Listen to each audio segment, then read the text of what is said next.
पर सूता के मुअना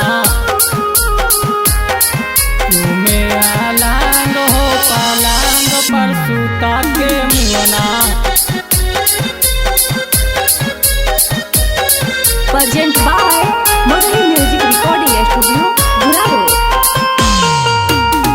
का कहिए हो साखी हमर बालाम हो, हमर बालाम हो।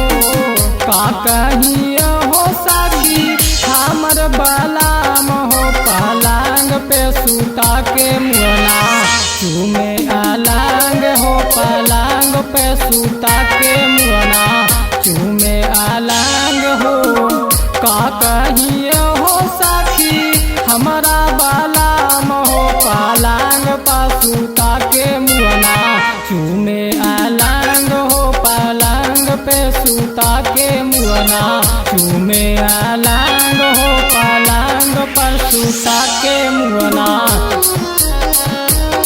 चूमे अलंग हो पलंग पर सूता के मुअना। Music by MR brother. पलंग पर सूता के मुअना मिक्स बाय अजीत यदुवंशी। एकरा से नीमन है नैहर के यारावा, भीतर भीतर कर कई देह के खाटा राबा, देह के खाटा राबा। एकरा से नीमन है नैहर के यारावा, भीतर भीतर कर कई देह के खाटा राबा।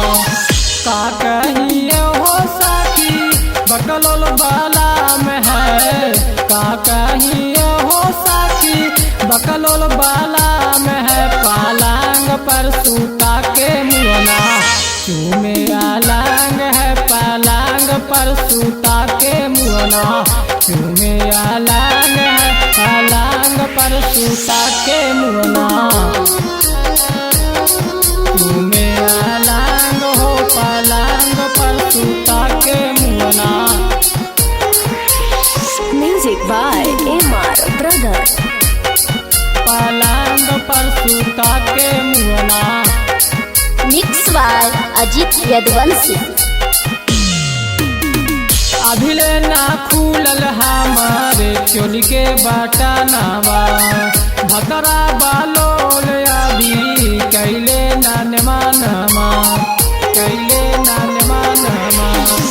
अभिले ना खुलल हमारे चोली के बटनवा, भतरा हैलोल अभी कैले नान मानमा।